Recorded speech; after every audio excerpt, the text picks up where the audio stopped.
Is it on? Yeah. Okay. So, good, afternoon, church. It's my first time in Aylesbury, actually. And it's a lovely place. It's a lovely little church you have here. So, I'm glad to see all of you here today. Now, a well-known Christian writer, whom you probably know, by the name of C.S. Lewis, he wrote a book called The Great Divorce. And in that book he paints the image of what hell is like. Do you know what hell looks like? It's not this hot place. You think we're burning, we don't believe in that. But he says this: hell is a place where people live further and further apart from one another, since they are always quarreling and moving off somewhere else, muttering about how badly everyone else has behaved and how it's all someone else's fault. Now, it's an interesting image he paints, C.S. Lewis, in his book. But if that image is true on some level, then hell is a place where people don't get well together, right? And it then becomes a kind of uncomfortable description on even some of our Christian communities, our own places of worship. You know, for this reason, many New Testament letters, in many of them we find very practical sections, admonitions if you want, about how Christians should live. Not just theology, but some very practical admonitions, how they should relate to one another and be, well, the buzzword, united. If they don't try to practice this, the opposite is, metaphorically speaking, hell on earth. Paul, in the letter to the Romans, is doing precisely this from chapter 12, from where we took the scripture reading. He begins to paint a very practical picture for Christians in Rome, what it means to embody the presence of a different kingdom from that of the kingdom of Rome. He begins by outlining very short admonitions, like bullets firing at them. But he wants to create action in the church. And we're going to investigate one such admonition of Paul today. We'll not discuss big sections. I'll just discuss one verse and one admonition. And that will be in Romans 12:10. Let's read the text. If you have your Bibles, you can open them. I will give the text to you in different translations because we need to read it in different translations. I have one from here, NIV here. Romans 12:10. Be devoted to one another in brotherly love. Honor one another above yourselves. Now, this is a famous admonition. It's not something we haven't heard, right, before. But is it clear enough to you? You think?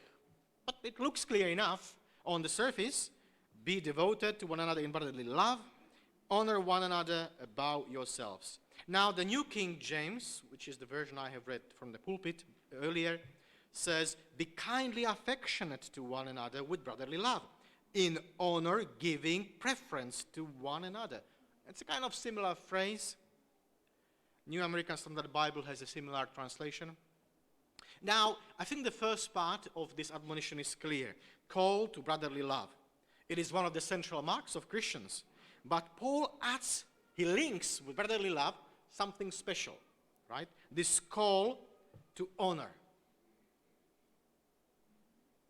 And various translations actually have a bit of a problem translating this here. Now, let me say this. In English, maybe in other translations, what Paul says in Romans 12 may be clear. Actually, when you look at the original language in which the New Testament was written, the text consists of only 3 words. Only 3 words. And we translate this with the help of whole sentences in English. It's a bit complex. So, so what's going on here? What is the text saying?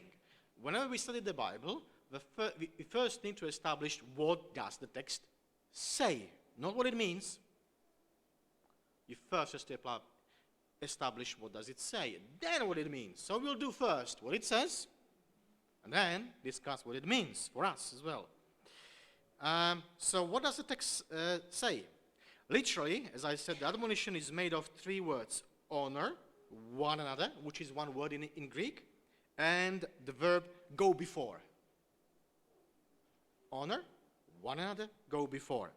And many translations are trying to supply the meaning from a different text in the New Testament, from Philippians 2:3, which reads like this: but in lowliness of mind let each esteem others better than himself. And this phrase, esteem others better, is taken from Philippians 2:3, and they try to explain the word go before with this phrase. But the Greek word in Romans 10 is not esteem better. It just means go before.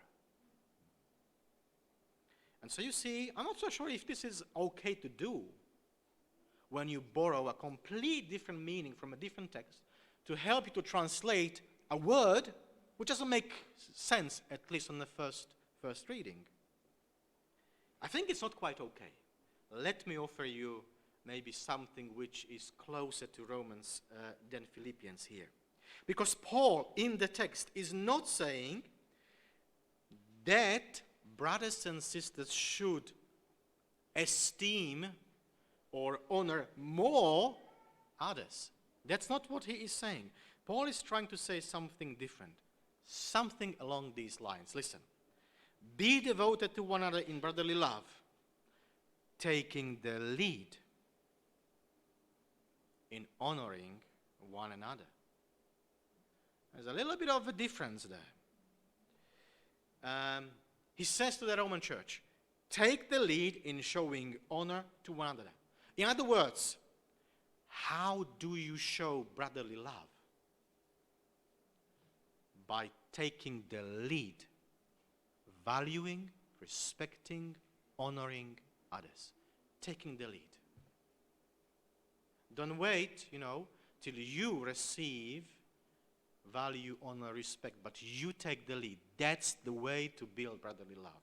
And it's a much stronger emphasis then, much stronger meaning than when you just say, esteem somebody higher. Well, you can in your mind maybe, but taking the lead means you have to do it, you have to show it to your brothers and sisters, right? It's an action you have to do, not just in your mind.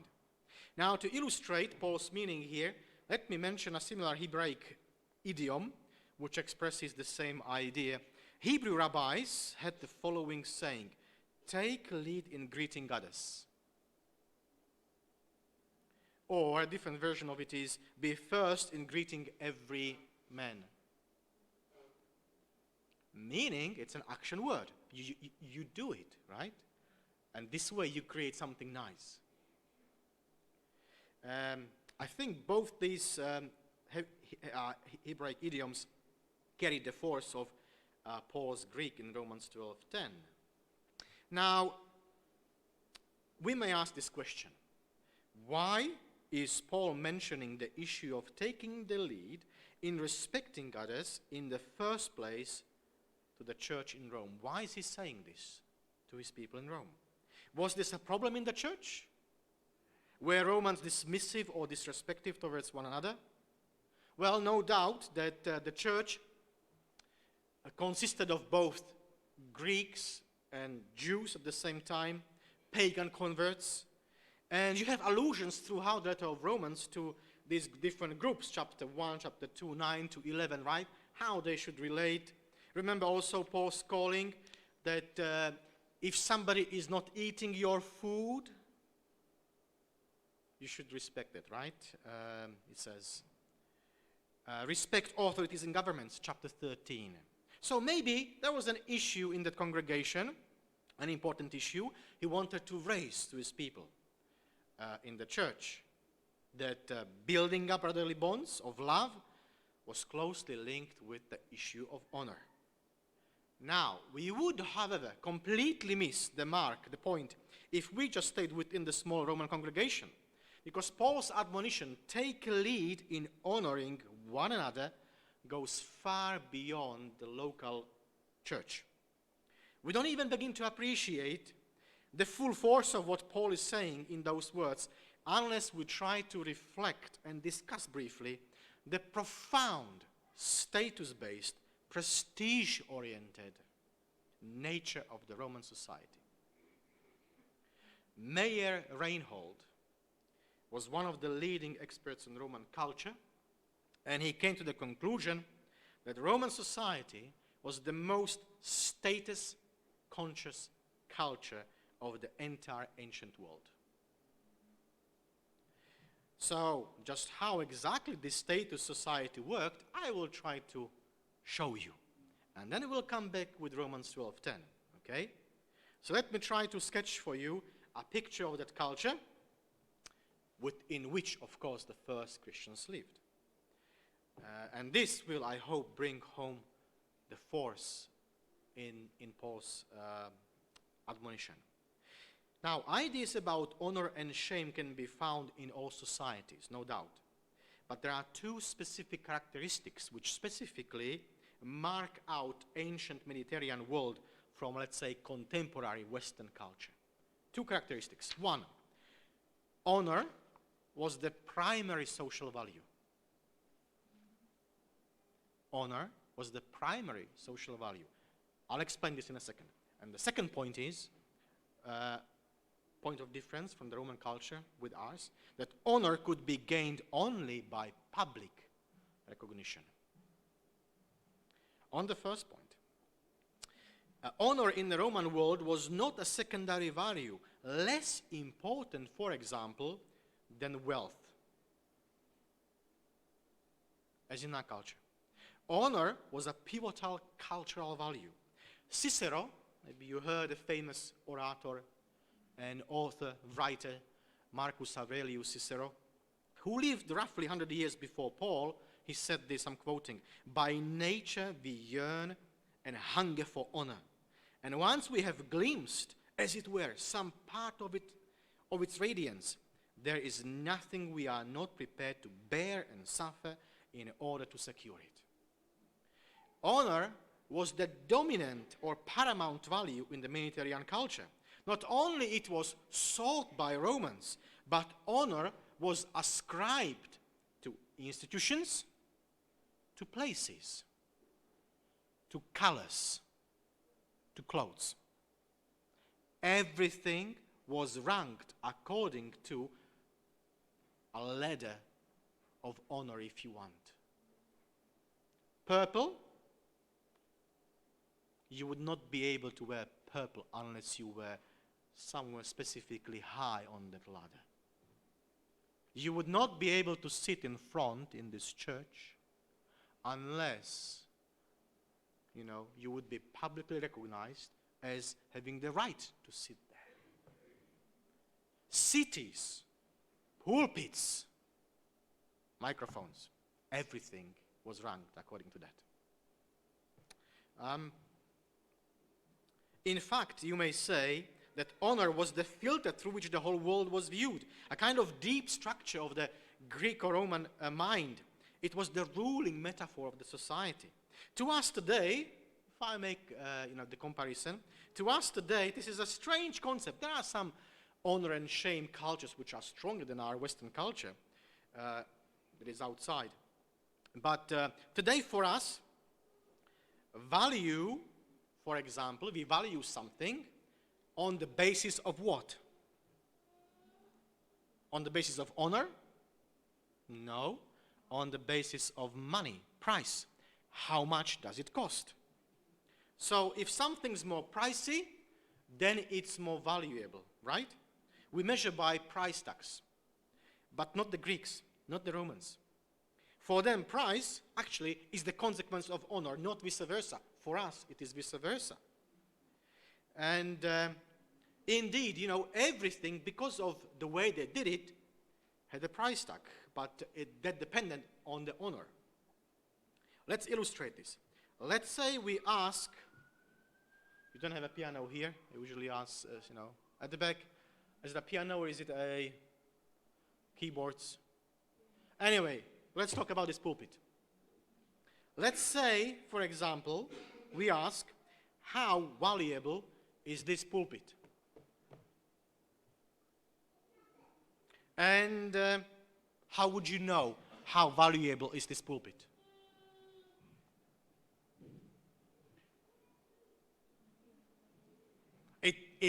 Its value would depend on the materials used, right? How much it costs to produce it. And so there is a price tag somewhere, let's say 150 pounds, whatever, I don't know, making this up. Okay, so this is worth 150 pounds. All right. Now, if I said this pulpit is worth 2 millions, how would you treat it? I bet you would put it up there, next to the other one, and touch it with clean hands only, right? So the moment you attach a price tag to something and say 2 million, bang, the value, the honor of it rises. Now, the Roman society doesn't work like this. If, for example, an important official came behind this pulpit and sanctified it for a purpose, immediately its honor would be higher. Regardless of how much it cost to produce, it would be inconsequential. The materials and the production would be inconsequential. Now, we have it a little bit with antiquities, right? But it's just based on how old it is. Now, honor, in this sense, was the greatest source of human happiness in that world. And it was the root of human motivation, even the foundation of human political institutions. Put differently, if you imagine a solar system of ancient goods and values, honor occupied the place of the sun. For us, it's wealth, money. And so, when the chairman of Leicester City crashes and he's a billionaire, we all mourn. Oh, because such a wealthy person died. But in the society, wealth was only secondary. It was not important. If we are aware of these dynamics, we may begin to appreciate a little bit more, and not just in Romans 12:10, but elsewhere, when he speaks about shame and honor culture, and he does it a lot, because the whole culture is about shame and honor. We may begin to appreciate and hear better what he wants to say. Second point of difference between the honor in Roman society and our societies. Honor and public recognition. So the first point was how central honor was. Second point is honor could be gained only by public recognition. And this point is that you could not be recognized for who you are, what you achieved, unless it was done publicly, not in private. In other words, if you belong to a certain social group, it was this social group that was responsible for giving you your status, your value, your recognition, and even your identity. I could not walk in, if we were in Roman times, 1st century, I could not just walk in as a member of public or even a member of another church, let's say at New Bow Church, and just because I am a pastor, I would not be able to come and just sit in front or given a pulpit. You would have to recognize me. Or a church would have to give me some sort of recognition. Then I could, come and do it. Roman society was a collectivist society. It wasn't an individualistic society as ours is today. If people today in your group, at school, at work, or even in the church, don't recognize you as you think you should be recognized, you may not care that much if your self-esteem is strong enough, right? You may care, all right, you just don't see, what I see, so you may not care. Not in that culture. In that culture, you would be put at the back in the corner and everybody would know you are the last one. It would hurt. Oh, yes. Because it was a collectivist society in nature, people's reputation, even identity, was solely dependent on how others perceived you, where others placed you. Personal claim to honor, fame, made no sense to them. Honor was dependent on others' verdict of respect. And you had to wait for it. You had to wait for it. What does Paul say? Take a lead in showing honor. Wow, that's revolutionary. That's revolutionary. People took lead themselves in seeking recognition because they would brag about their achievements, but they could not do anything, getting higher on the honor ladder. They would have to still wait. Even if you, let's say, won a World Cup, were part of the team that won a World Cup, and you would walk into the church and say, I won the World Cup. You could say to people, but you would still sit at the back if you had not the recognition of your group. It meant nothing. Even if you were a mighty warrior at the time, it was a big claim of fame. I'm a mighty warrior. I fought in this battle and I killed off that many, soldiers. And you would come if the community would not recognize you, give you your value, your identity. Your bragging about your achievements meant absolutely nothing. Different from us today.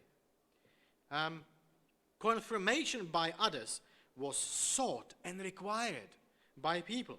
No Roman citizen or church member could be his or her own judge, but needed to see the approval of others. Always, in every situation. The church was no different, friends, from this. In short, honor, identity, status, respect, recognition in Paul's days was a public matter. Therefore, your clothing, as I said to you, colors, they were ranked on this imaginary, or actually everybody knew about the colors and what they meant. The colors of your clothing, the way you dressed, your occupation, your seating in a public place, the role you held in the church, all would be assigned to you, would be assigned to you from your community, and that would be your social location. And you would be a fool in the eyes of everybody trying to transcend it yourself. You couldn't do it. Even if you thought, I deserve, or, I've done something more than somebody else. Unless others recognize you and you stepped out of your social location, you'd be seen as a fool. Now, with this picture of Paul's day in our mind, how do you think did Christians in Rome understand this simple sounding to us admonition? Brotherly love needs to be built through taking the lead in honoring the other.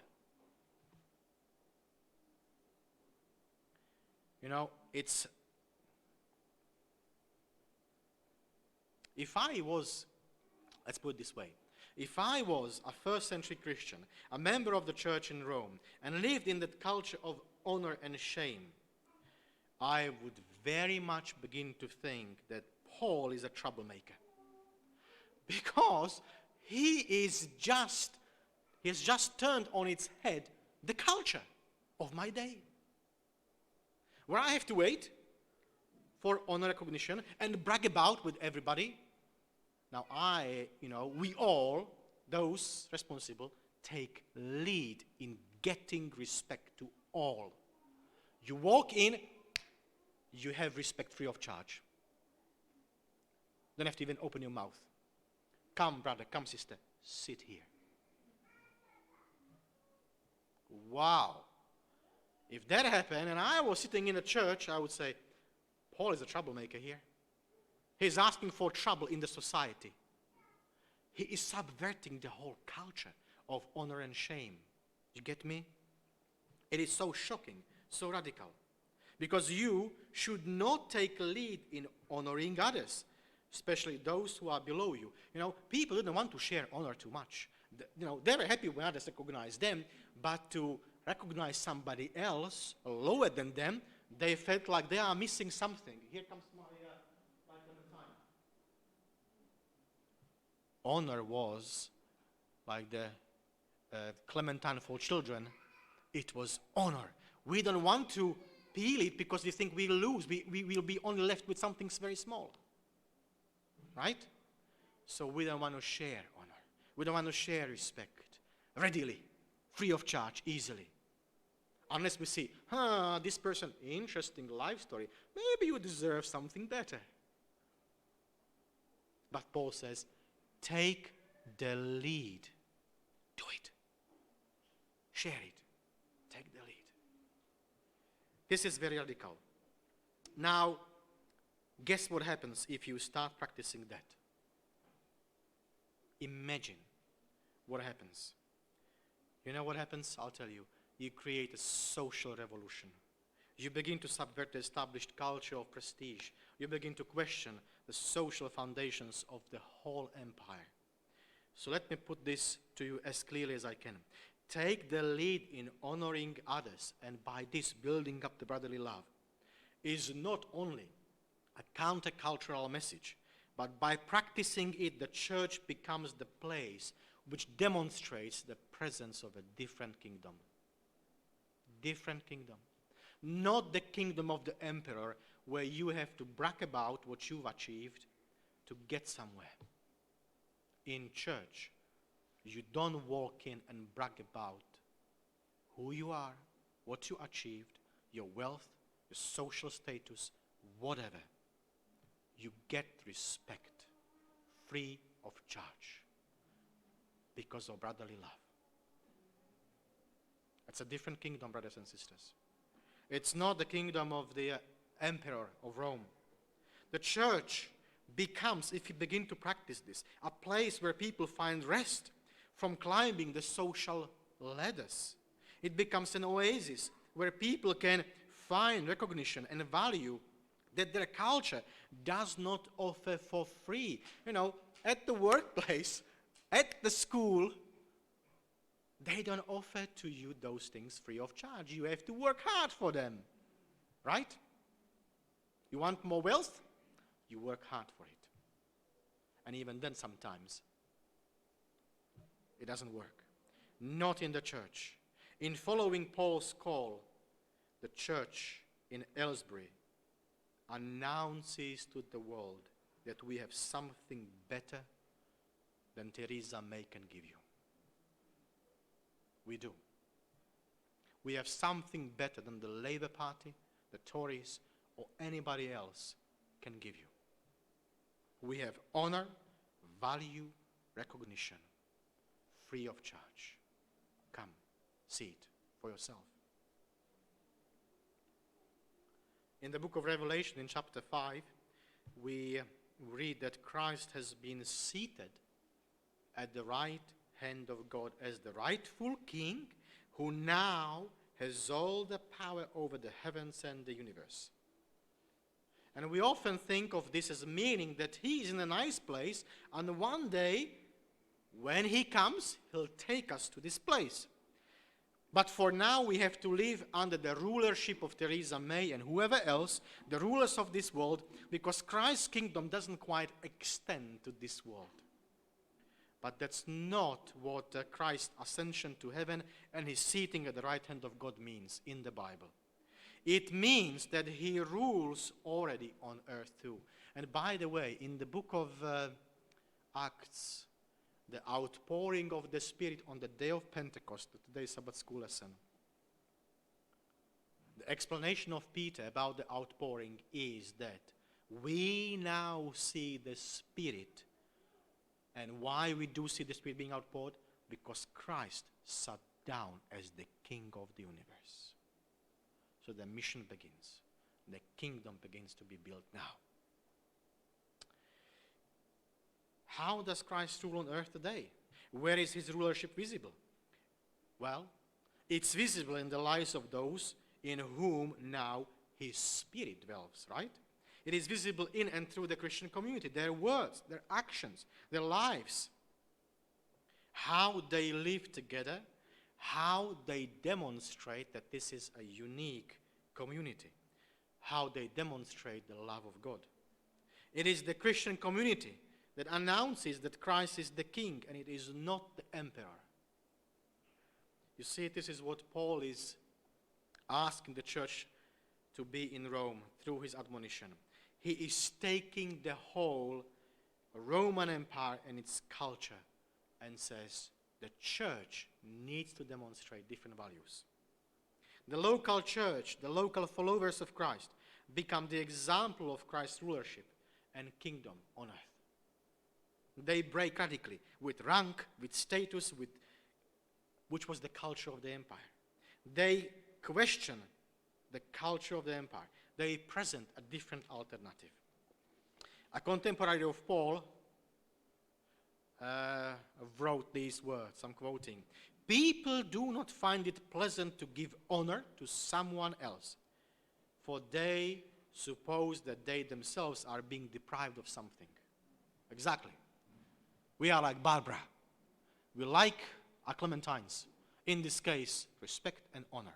And if we were just to share, our honor, our Clementines with others, we feel like, what are we going to be left with ourselves? No, it was not natural for people in Paul's day to take lead in honoring others. It is not natural to us. It goes against our natural cultural instinct. It does. The culture today may be different from the Roman culture, but our human nature has not changed. We still like to hold to some of these things. But Paul says, let this thinking not be in you. You be transformed, he says, right? In Romans 12, 1-3. You be transformed in your mind in the first place. You bring sacrifice, you want to present your bodies as holy sacrifice, he says. How? Through your service. How? Take lead in honoring others. Peel your Clementine. Share. For Paul, the local Christian community should be a place where transformation of minds, hearts, values takes place. He claims that honor is now to be freely granted as an example of love, regardless of your status, merit, or how well dressed you are, how known or unknown you are. It doesn't matter in the Christian church. This is the way of the kingdom of Christ, and there is no other way. In conclusion, let me come back to Marcus Aurelius Cicero. He died in 43 BC, if you want to know. He also wrote once, to be equal to others is a kind of slogan. To be equal to others in liberty and first in honor. As a typical Roman mind. We can be equal to others in liberty. I don't know what it means exactly, how you can be, when he says, but actually in honor first. That's what we want to be. We want to be first in honor. Equality, as far as liberty is concerned, was fine. But in matters of honor for Romans, there was no equality. Paul's slogan is different. Take the lead in honoring others. When you put in Cicero here and Paul here, two different worlds, two different communities, right? This is a radical call to Christians, what Paul says here. To work on your value system, to show the presence of a different kingdom in operation. Yes, local communities should be places where values are transformed. Places where people get closer, where people get respect without asking for it. Places where people can find rest from climbing their 21st century ladders, social or professional. No ladders in the church. Take the lead in showing honor or respect to your brother, your sister in your church, and then see what happens inside, how the visitors begin to see you, and what will happen outside. And may I just say at the end, may God bless you in striving to fulfill God's call to be such a community which makes a difference, which announces to the world, we have honor, respect, value, free of charge. You come here on the Sabbath day or on any other day and you rest. And you are valued for who you are.